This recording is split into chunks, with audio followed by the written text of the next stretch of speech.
Contemplando o Evangelho que acabamos de ouvir,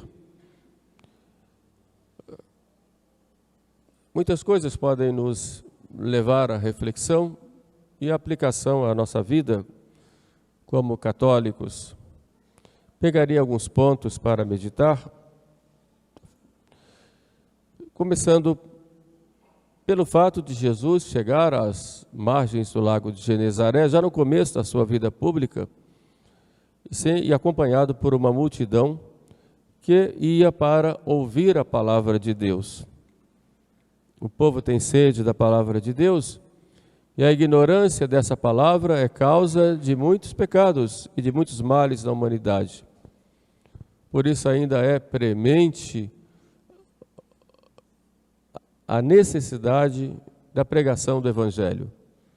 E a igreja tem esse compromisso de pregar.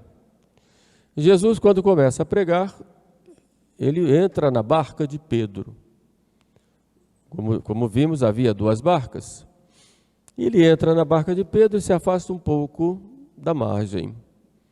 Santo Agostinho diz que ele entra na barca de Pedro, que aí simboliza a igreja. A igreja é a barca de Pedro.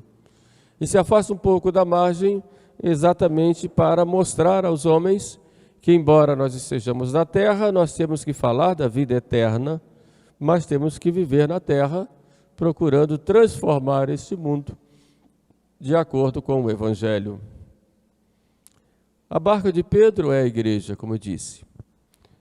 Jesus fala da barca de Pedro.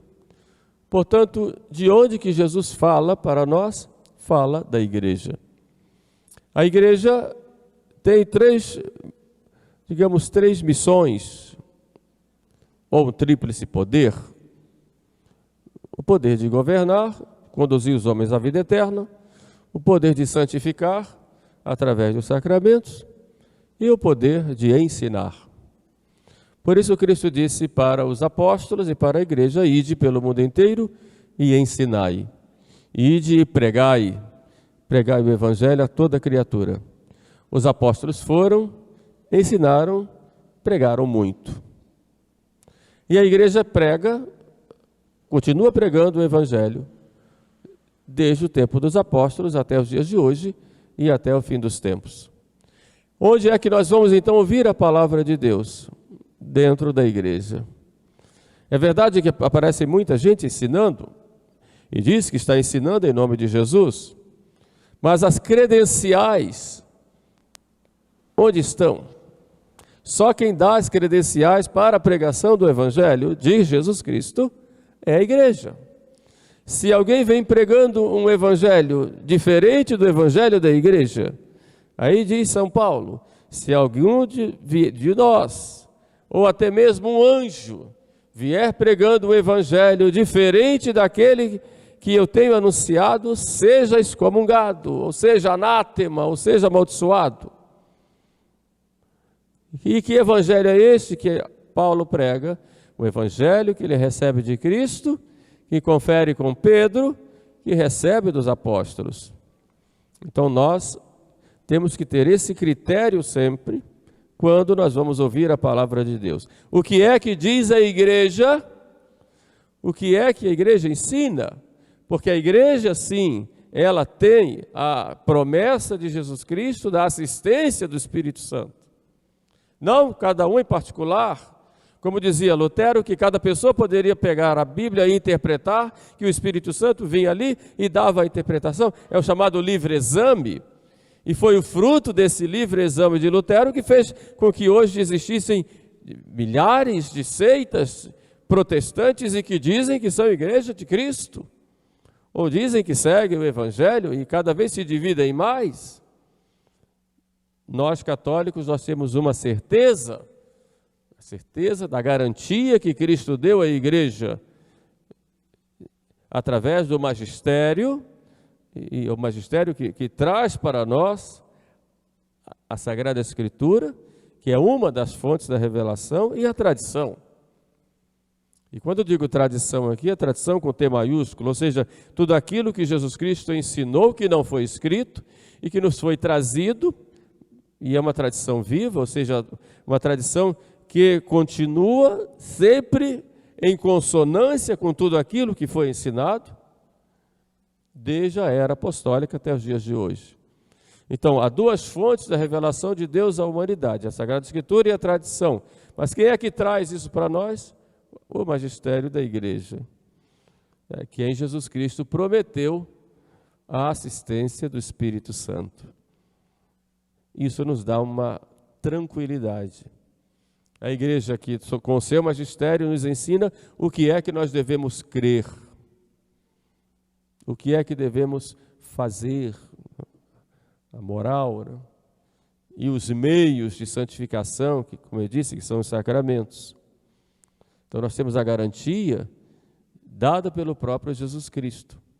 E só a Igreja Católica tem isso. Por isso nós ficamos tranquilos. Muito obrigado, Senhor, por eu ser católico, por eu estar protegido por essa promessa que o Senhor fez, né? Protegido por essa garantia que o Senhor deu. O Espírito Santo virá e vos ensinará todas as coisas. Houve muitas divisões na história da igreja. Pessoas que saíram e que quiseram fazer diferente. Mas a igreja, ela continua a mesma. E esse magistério, ele continua sendo o mesmo, aplicando nos diversos tempos, nas diversas situações, nos diversos lugares, as mesmas verdades de sempre. É claro, porque há problemas hoje em situações novas que não existiam há 50 anos, há 100 anos, há 1000 anos atrás. Mas é essa garantia que o Espírito Santo nos dá de atualizar, de colocar na prática os mesmos ensinamentos, nunca em contradição com tudo aquilo que foi ensinado, mas sempre em consonância, né?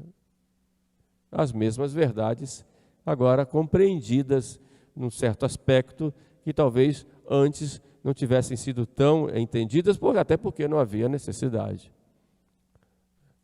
Isso na barca de Pedro. Então, se quer realmente salvar a sua alma, tem que estar na barca de Pedro. Tem que estar na igreja. Fora da igreja não há salvação.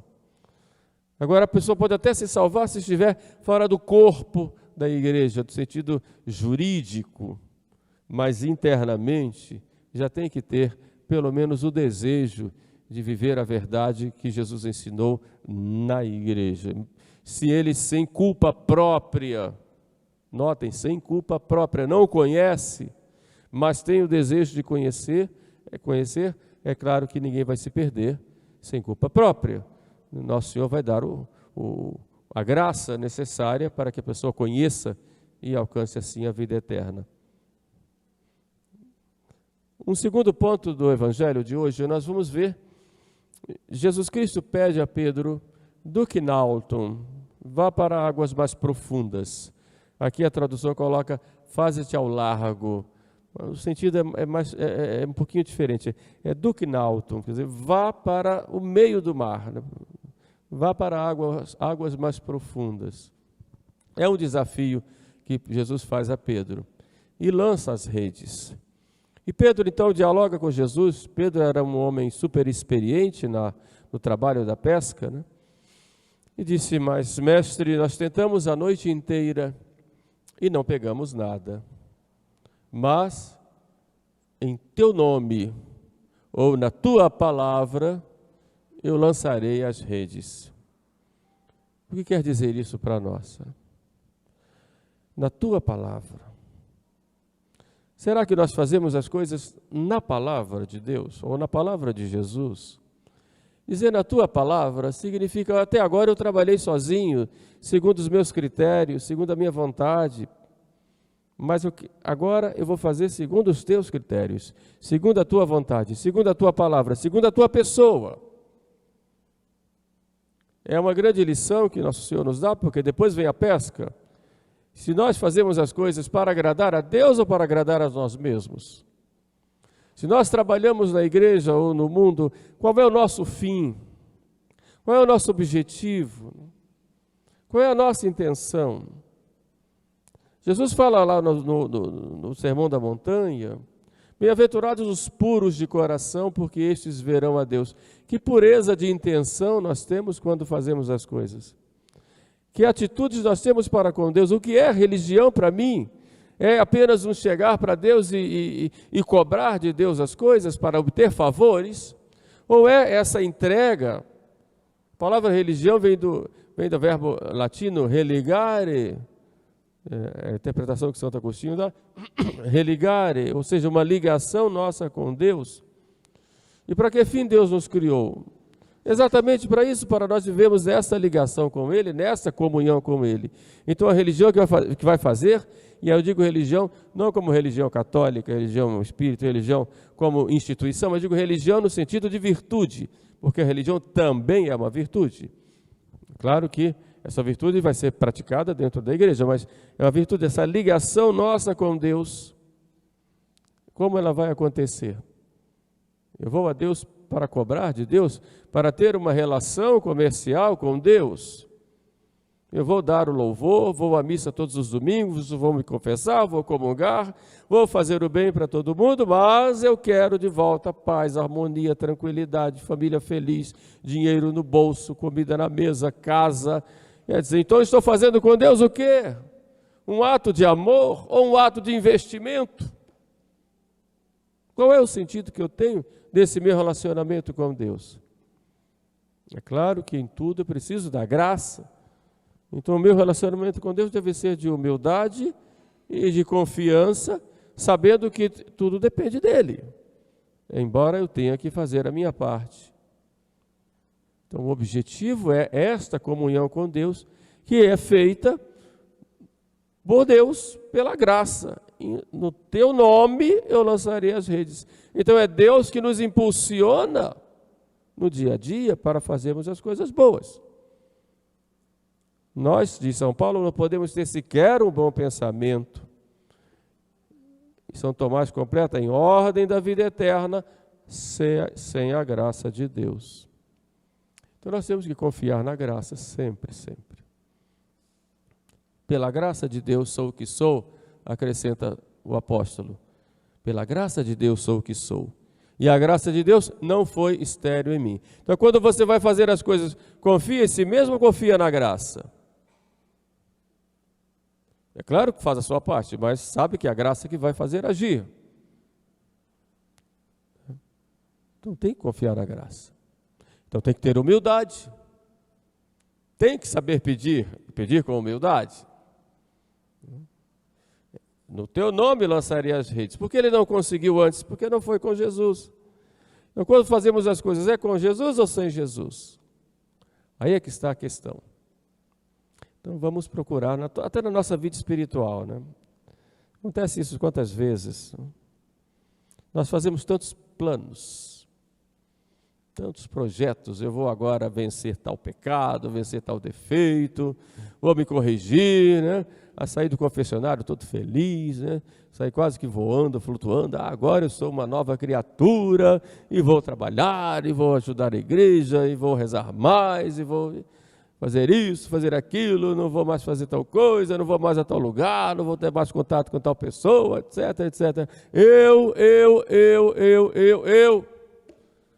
E não deixei nada para Deus. Aí acontece, você acha que você sozinho vai conseguir? Acha que depende de você conseguir as coisas? Você tem que colaborar. Mas é a graça de Deus que age. Por isso, às vezes, Deus tira a graça e você cai no chão. E quando cai, você enxerga, realmente, eu sozinho não posso nada. Então, tenho que ter consciência disso. Tenho que ter humildade. Pela graça de Deus, sou o que sou. Essa é a base. Mas a graça de Deus não foi estéril em mim. Por quê? Porque eu tive que fazer a minha parte. Eu tenho que me esforçar. Mas tenho que confiar na graça de Deus sempre. Senão eu vou cair. E o pecado me humilha. Como é humilhante. Como é humilhante. E Deus permite isso. Para nós chegarmos ao fundo do poço, muitas vezes, para você ver que você não é nada. Você não vale nada. Deus é que te sustenta. Então temos que ter essa confiança. Em teu nome lançarei as redes. Então, o que vamos fazer? Pela graça de Deus. Imagine São João Maria Vianney, quando chegou a Ars, não tinha ninguém na igreja.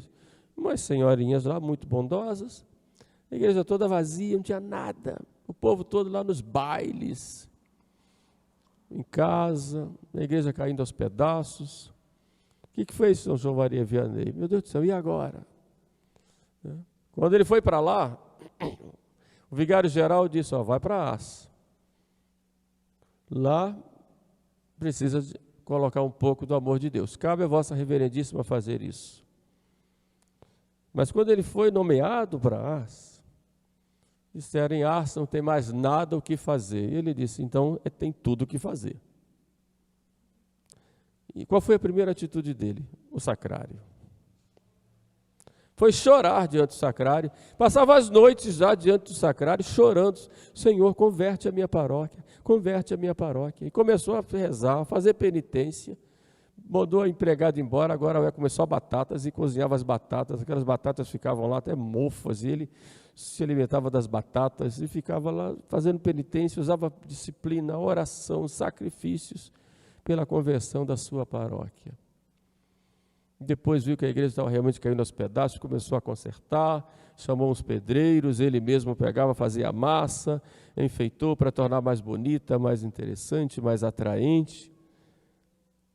As pessoas começaram a chegar e ele começou a pregar, às vezes ficava bravo lá, tinha uma dificuldade muito grande da memória dele, passava a noite treinando o sermão, escrevia o sermão, estudava, escrevia, para depois ler, ou então lia, passava a noite lendo o sermão lá, dormia pouco, né, tentando decorar, muitas vezes chegava no púlpito, começava a falar, se esquecia, né, porque não tinha decorado tudo e saía envergonhado, mas não tem problema, Deus ia fazendo a graça acontecer, e as pessoas iam se convertendo, as filas do confessionário foram aumentando, e ele começou a trabalhar, e passava às vezes o dia inteiro atendendo confissões. As pessoas esperavam, às vezes, 15 dias para se confessar com São João Vianney. Às vezes espera 20 minutos, vou embora, né? Mas ele, às vezes, 15 dias para confessar com ele. Tal era a quantidade de pessoas. E o que fez isso? Olhava aquele homem simples, né? Muitas vezes abatido, humanamente falando não atraía, com dificuldades, até com a memória, alguns dizem até intelectual, põe minhas dúvidas, mas de qualquer forma, ele converteu quantas pessoas? Bispos foram lá ouvir seus sermões, cardeais e a França inteira, porque em teu nome lançarei as redes. Para vocês verem aí o poder da graça de Deus diante da miséria humana. Quando o Papa Bento XVI declarou São João Maria Vianney padroeiro de todos os sacerdotes, ele era antes dos párocos, Bento XVI colocou como padroeiro de todos os sacerdotes. Quando ele fez essa declaração, ele disse, para que nós saibamos que é com a miséria humana, diante da fragilidade humana, da pequenez humana, é que Deus age com a sua graça. Cada um aplique a sua vida. E veja o que é que Deus pode fazer na sua vida, apesar da sua miséria, da sua pequenez, com a graça dele. Mas é preciso se preparar, é preciso se cuidar, é preciso confiar, é preciso rezar, é preciso tomar atitudes, como fez Vianney. Rezava, se oferecia, fazia sacrifícios, mas se levantava, ia lá cuidar das paredes e fazia isso, aquilo. Na igreja, ficou bonita a igreja de Ars, pequenininha, acho que menor que essa aqui. Não tive a graça ainda de conhecer, mas quanta gente, né? E quantas conversões. E assim é cada um na sua vida. Em teu nome lançarei as redes. E conseguiram a pesca. A pesca milagrosa também é a imagem da igreja, quando a igreja evangeliza e atrai muita gente. E muita gente se converte. E muita gente se encontra com Deus e muda de vida e procura ser santa. Mas a igreja também tem momentos de tempestade, em que ocorrem, como houve na barca de Pedro, em algum momento, que parecia que iria afundar. Então, a nossa igreja ela tem momentos de pescas milagrosas, mas tem momentos de crises. E nós estamos vivendo agora, como bem disse o Papa Francisco o ano passado, estamos vivendo agora uma grande tempestade na igreja. Uma grande tempestade. Temo dizer que é a pior de todas, porque nós sempre achamos que o nosso momento é o pior. De qualquer forma, é uma grande tempestade. Uma crise muito grande, não só dos inimigos de fora, mas sobretudo de dentro da própria igreja, que não se entendem, que provocam toda essa confusão. Mas vivemos esse tempo realmente de crise. Como também temos momentos nossos, e São Paulo fala na epístola, eu estou persuadido que os sofrimentos de agora não têm proporção com a glória futura que nós vamos adquirir, que vai se manifestar para nós. Ouvimos isso na Epístola aos Romanos, no capítulo 8, hoje. Então, todo sofrimento, seja na igreja, seja na nossa vida, é sempre passageiro. Porque quem nos conduz é Deus, e essa glória futura virá. E o que nos alenta é isto. No começo da missa, nós entoamos o Salmo 26, Deus é minha luz e salvação, a quem eu temerei? Ele é que me defende, porque eu vou ter medo? Os inimigos que apertavam contra mim já caíram e pereceram. O Senhor está comigo, nada temerei, e Ele está comigo.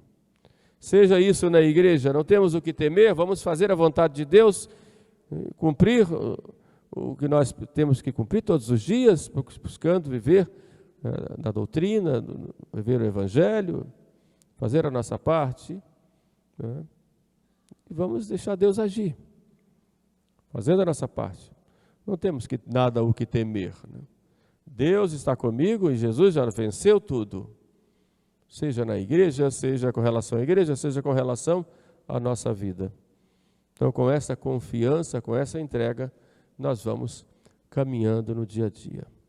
O cristão sempre confia, nunca se desespera, porque sabe que busca algo muito maior do que a hora presente, né? Nós somos filhos de Deus. Já pensaram nisso? Eu sou filho. Como um pai trata o filho, como Deus que é pai nos trata. Então vamos confiar, nos entregar, deixar-nos conduzir. A barquinha pode ter momentos de tempestade, mas também tem momentos de pescas, e é nisso que nós esperamos. Louvado seja nosso Senhor Jesus Cristo. Para sempre seja louvado. Fiquemos todos de pé, vamos agora professar juntos a nossa fé.